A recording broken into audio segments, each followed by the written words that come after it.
Assalamualaikum warahmatullahi wabarakatuh. Waalaikumsalam warahmatullahi wabarakatuh. Bagaimana kabarnya hari ini? Baik, Bu. Alhamdulillah ya. Tadi sebelum kemarin ada kendala atau apa begitu di jalan?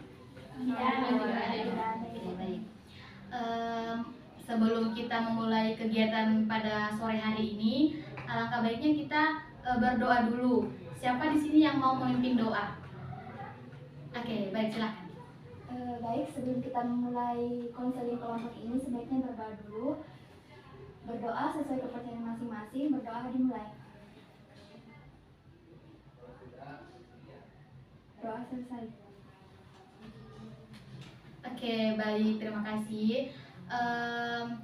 Baik, Ibu perkenalkan nama, nanti saya minta kalian perkenalkan nama juga ya, supaya kalian saling mengenal. Oke, baik, nama Ibu Kestrin, asal Ibu dari Tondo.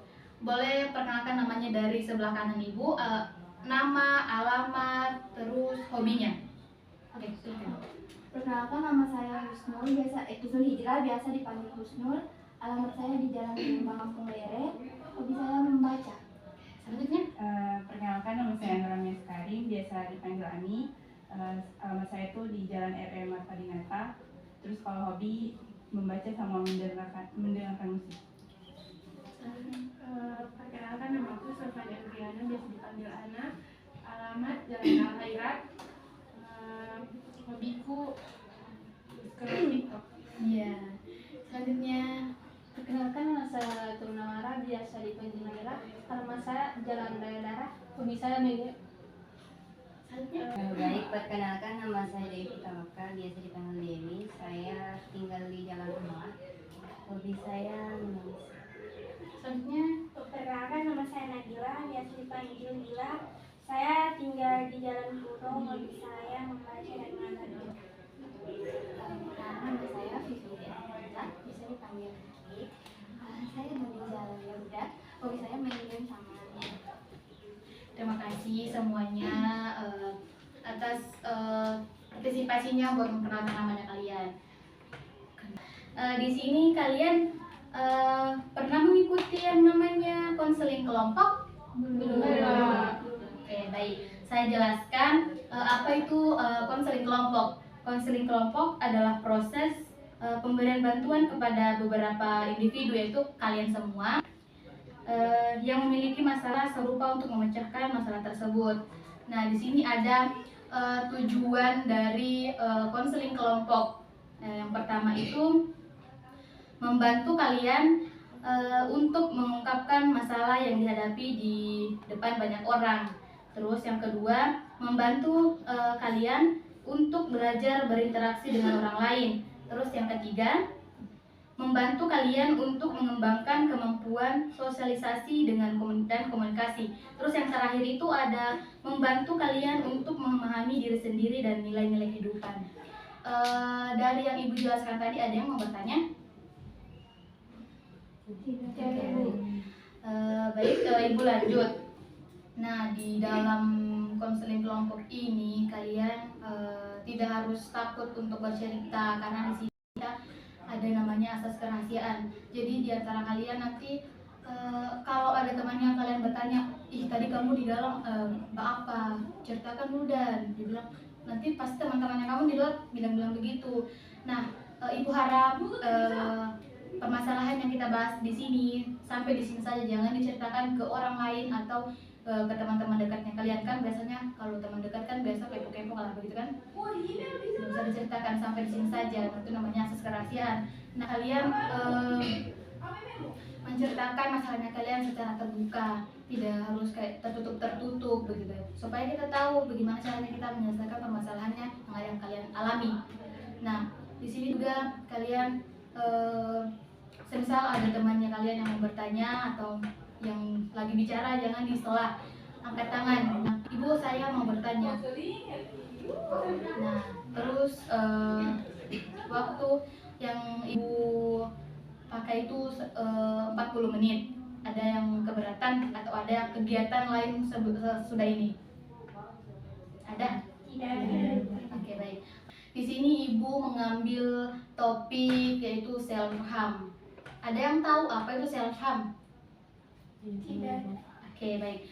Ibu jelaskan sedikit tentang self harm. Self harm atau melukai diri sendiri adalah suatu perilaku di mana individu sengaja menyakiti tubuhnya meskipun tidak dengan niat untuk mengakhiri hidup. Nah, perilaku ini sekali merupakan respon terhadap tekanan emosional intens,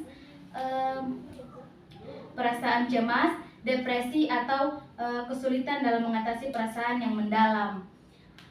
Di sini ibu tanya, ada yang pernah mengalami yang namanya self harm itu? Nah, ibu mau tanya satu-satu nanti tentang siapa yang pernah melakukan yang namanya menyakiti diri sendiri dari kanan ibu. Pernah ceritakan saja kalau kamu pernah melakukan yang namanya menyakiti diri sendiri. Kalau memang tidak ada, boleh di skip saja. Kalau saya pribadi juga belum pernah melakukan hal itu. Selanjutnya. Belum pernah. Oke, selanjutnya. Belum pernah. Oh iya.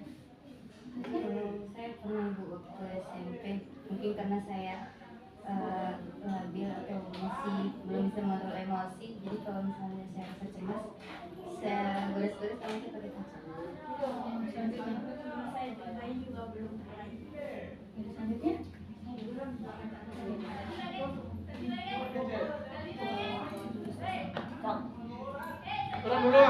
Oke, baik.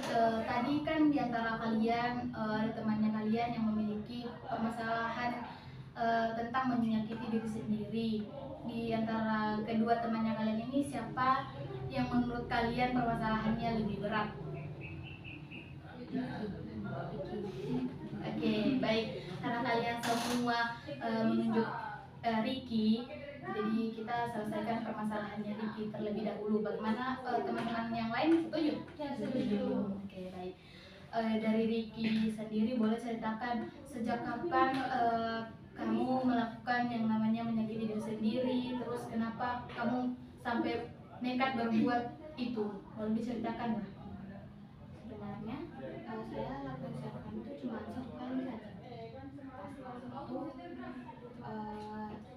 Pas itu ada pertengkaran hebat sama keluarga, terus karena ngumpul sama masalah lain yang tidak selesai, jadi kecemasannya berlebihan sampai akhirnya ambil baru Oke, baik. Yang permasalahan yang dihadapi Ricky sedikit rumit karena ini menyangkut tentang keluarga. Nah, dari kalian ada yang mau memberi solusi kepada Ricky supaya dia tidak melakukan yang namanya menyakiti diri sendiri lagi?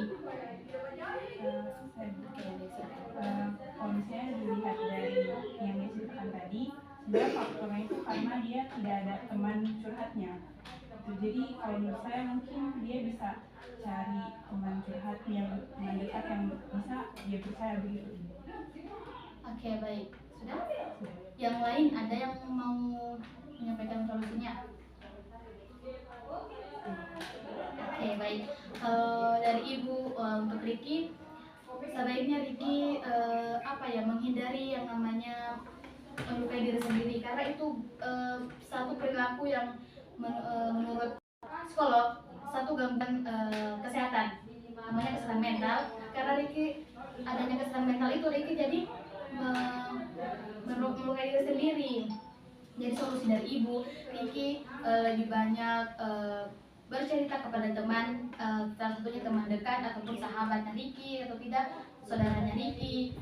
Terus tentang permasalahan keluarganya Ricky tadi karena adanya perdebatan hebat. Nah, di situ Ricky lebih pelan-pelan bercerita kepada orang tua bahwa mereka berkelahi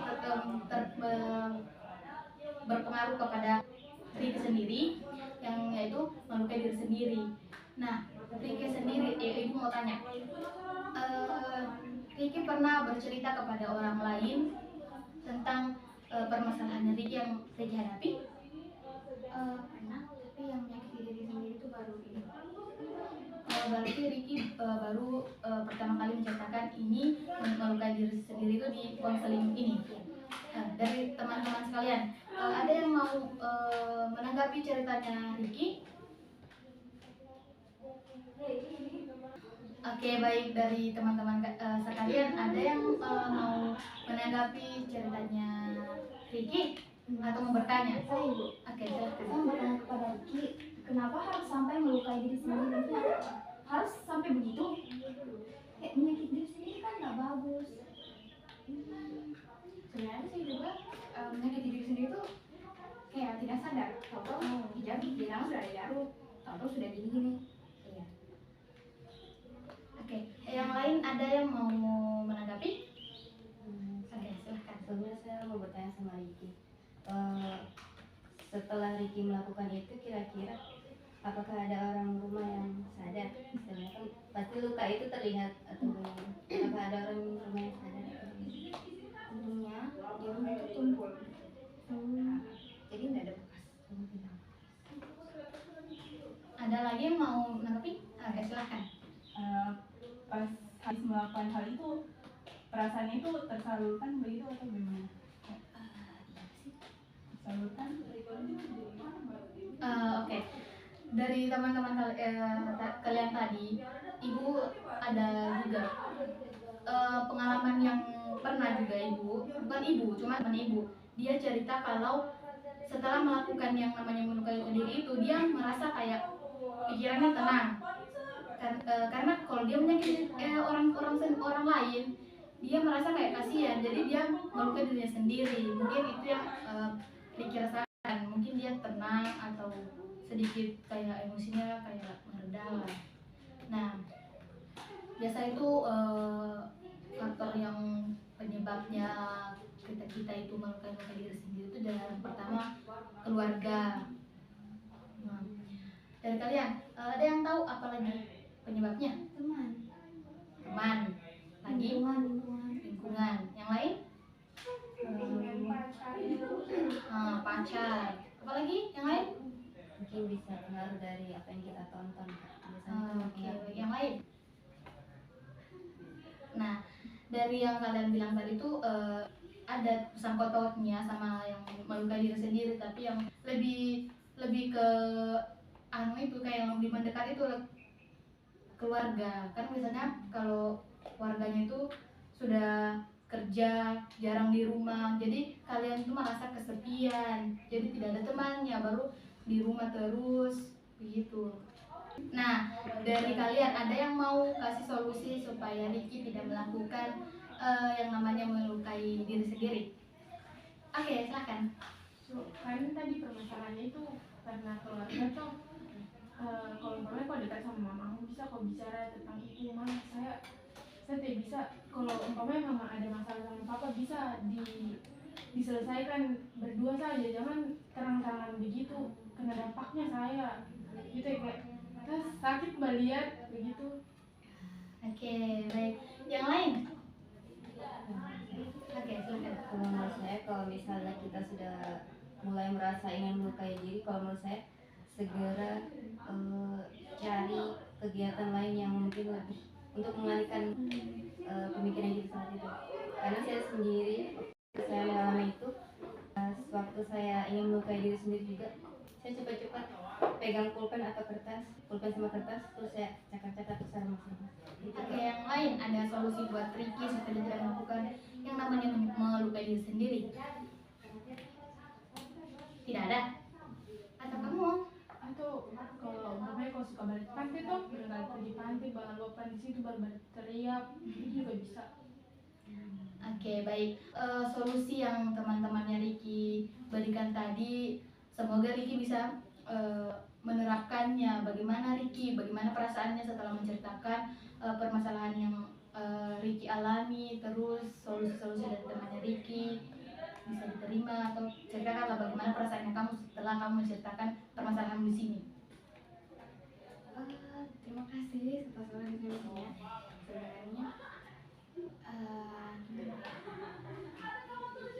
Sebenarnya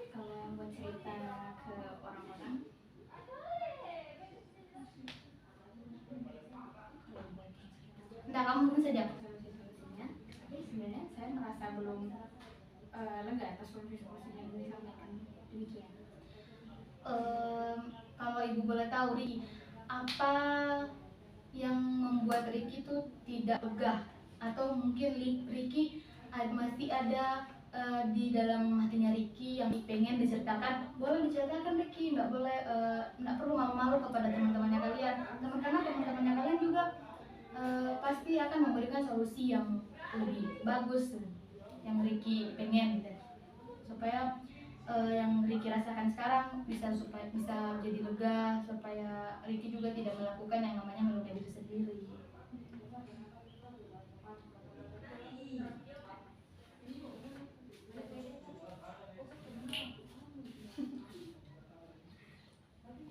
Minta solusi yang lain. Oke, teman-teman, jadi anak-anak, Riki pengen solusi yang menurutnya itu lebih supaya dia bisa berhenti melukai dirinya sendiri. Dari kalian ada yang mau memberikan solusi? Oke, baik, silakan.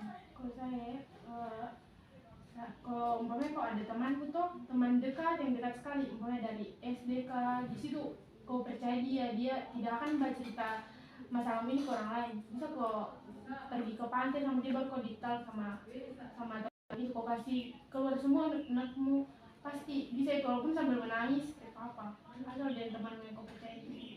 Oke, dari yang lain ada yang mau memberikan solusi kepada Riki? Saya. Oke, silahkan.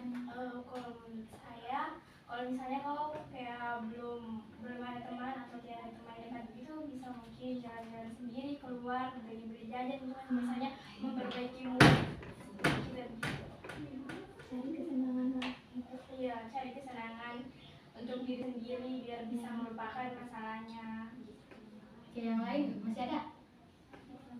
Oke, kalau memang sudah tidak ada, kita kembalikan ke Riki. Bagaimana perasaannya Riki? Solusinya saya terima dan sepertinya saya akan melakukan solusi-solusi yang diberikan. Oke, baik. Karena Riki sudah merasa solusi yang kalian berikan itu sudah cukup, jadi di sini ibu mau akhiri. Nah, sebelum ibu akhiri, saya mau minta kalian memberikan pesan dan kesan setelah mengikuti kegiatan konseling kelompok ini. Dari Riki dulu.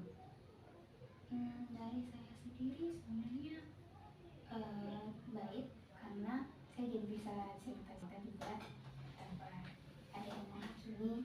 Itu sih. Oke, selanjutnya.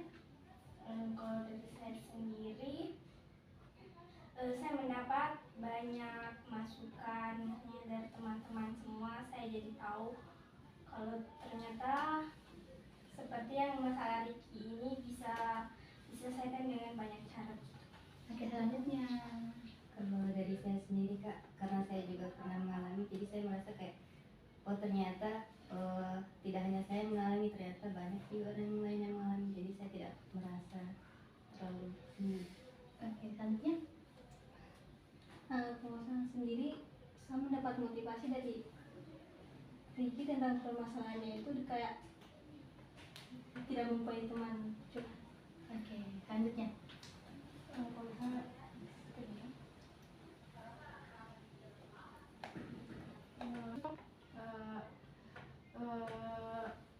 senang karena bisa dapat solusi begitu. Kalau umpamanya itu akan terjadi sama saya dan saya bisa berpikir itu untuk bagaimana ya ada solusinya itu so ada gitu, supaya saya tidak melakukan itu, atau ada temanku nanti yang begitu saya tahu.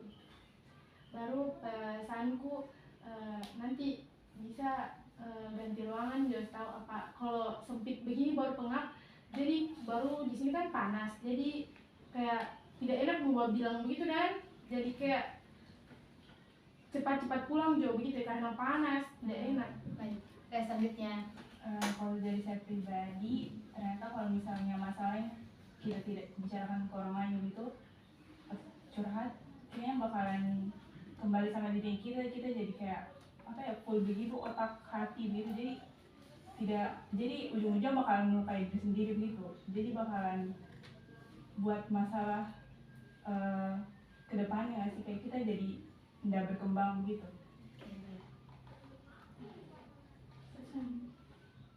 Kalau pesanku buat teman-teman di sini, kan kita sudah bicara masalah tadi kan, saya harap nanti masalahnya mungkin untuk kita saja karena di BEM kan ada asas kerahasiaan, jadi itu mungkin kita bisa terapkan gitu. Selanjutnya yang terakhir. Kalau kesanku sih dari permasalahan fikir, ternyata kejadian yang begini ada di dunia nyata. Saya kira cuma kayak gitu. Terus dari permasalahan ini ternyata ada banyak solusi begitu untuk menghindari hal-hal yang begitu. Untuk kesannya lebih ke ruangan sih Bu, panas. Oke, baik. Kayaknya permasalahannya sama semua tentang ruangan. Nah, kita akan pindah ruangan minggu depan di tempat yang berbeda. Nah, sebelum Ibu akhiri, ada yang mau pimpin doa?